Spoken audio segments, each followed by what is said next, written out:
ஒரு சிற்பி, ஓகே, கல் செதுக்கிறவருக்கு சிற்பி. ஓகே, அவர் என்ன பண்ணிட்டு இருக்காரு, ஒரு கடல் ஓரத்துல அப்படியே போயிட்டு இருக்காரு. பார்த்தா ஒரு பெரிய ஒரு மலை ஒரு கல் இருக்கு. அந்த கல்லை பார்த்துட்டு அந்த கல்லுக்கு பர்மிஷன் கேட்கறாரு. இந்த மாதிரி கல்லே நான் வந்து உன்னை வந்து செதுக்கி ஒரு நல்ல ஒரு உருவம் கொண்டு வரேன். அப்ப உடனே அந்த கல்லு கேட்குது, வலிக்குமான்னு கேட்குது. உடனே அவரு ஆமா கொஞ்சம் வலிக்கும், ஒரு மேக்சிமம் ஒரு 30 நாள் தான். அதுக்கப்புறம் நீங்க போட்டுட்டீங்கன்னா இதே நீ வந்து உங்களை வந்து எல்லாருமே வந்து அப்ரிஷியேட் பண்ணுவாங்க, எல்லாருமே வந்து பெருமைப்படுத்துவாங்க. ஐ மீன் லைக் நீ ஒரு பெரிய ஒரு காட்சி பொருளாயிடும் அப்படின்ற மாதிரி சொல்றாங்க. அது பாக்குது ஓகே அப்படின்ற மாதிரி பர்மிஷன் கொடுக்குது. இவரும் ஹேமரும் உளிய வச்சு செதுக்க ஆரம்பிக்கிறார். செதுக்க அது ஆயும் கத்துது, வலிக்குது அப்படின்னு ஒரு நாளாவது 2 நாளாவது 3 நாளாவது ஆல்மோஸ்ட் ஒரு 10 நாளைக்கு அப்புறம் ஃபெடப் ஆயிட்டு சொல்லுது, அப்பா வேண்டாம்ப்பா விட்டுருப்பா, என்ன நான் இப்படியே இருக்கிறேன், நல்லா இருந்தேன் நானு, ஓகே என்ன விட்டுரு அப்படின்னு சொன்ன. அவரும் சரி. பக்கத்துலயே பார்த்தா இன்னொரு கல் இருக்கு. சோ இந்த கல்கிட்ட போயிட்டு இருக்காரு, இந்த மாதிரி நான் வந்து உன்னை செதுக்க முடியுமா, அதே மாதிரி கேள்வி கேட்குது. வலிக்குமா? ஆமா வலிக்கும், 30 நாளே ஒரு 30 நாள் ஆகும் எல்லாம் சொன்னதுக்கு அப்புறமா சரி அதுவும் இந்த 2வது கல்லும் வந்து அகெயின் அழுவுது.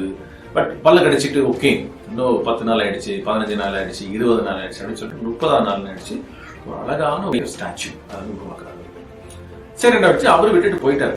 இதை வந்து அந்த ஊர் மக்கள் எல்லாம் வந்து பாக்குறாங்க. பார்த்துட்டு ரொம்ப ஆச்சரியப்படுறாங்க. இந்த பாதி செதுக்கி வச்சிருந்தாரு கல்லு, அந்த கல்லுங்க இருக்குது. அந்த கல்லை கொண்டாந்து இங்க முன்னாடி போட்டு அந்த கல்லு தேங்காய் அடிக்கிறாங்க. ஒரு நாள் ஐ மீன் 10 நாள் பொறுக்க முடிஞ்சு, அதுக்கு மேல பொறுக்க முடியல அந்த கல்லுனால. பட் இன்னைக்கு என்ன ஆயிடுச்சுன்னா டெய்லி வந்து எல்லாருமே வந்து பாத்தீங்கன்னா அது மேல தேங்காய் உடைக்கிறாங்க. நிறைய பேர் வந்து பாத்தீங்கன்னா இன்னைக்கு அந்த மாதிரி தான் மாட்டிட்டு இருக்காங்க. ஓகே, அதாவது பெரிய கஷ்டம் பட வேண்டாம், சின்னதாக கஷ்டப்பட்டா போதும் அப்படின்னு சொல்லிட்டு. பட் வாழ்க்கை ஃபுல்லா கஷ்டப்பட்டு இருக்காங்க. ஸோ உங்க வாழ்க்கை எப்படி இருக்குன்னு ஆசைப்படுறேன்.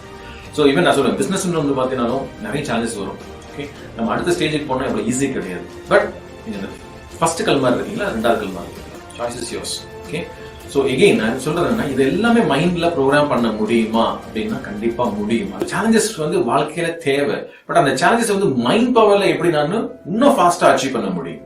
ஓகே, ஸோ சேலஞ்சஸ் இருக்கும். பட் என்னன்னா ஒரே ஒரு என்னன்னாக்கா நீங்க ஓடுறதுக்கு பதில் நீங்க ஒரு ஃபிளைட்ல போற மாதிரி இருக்கும், அவ்வளவுதான் டிஃபரன்ஸ். பட் இங்கேயும் ஒரு வழி இருக்கு, ஒரு ப்ராசஸ் இருக்கு. ஓகே, ஸோ உங்களுக்கு ரியலாவே உங்க வாழ்க்கையை சேஞ்ச் பண்ண ஆசைப்பட்டீங்கன்னா எங்களுக்கு கால் பண்ணுங்க and we will help you.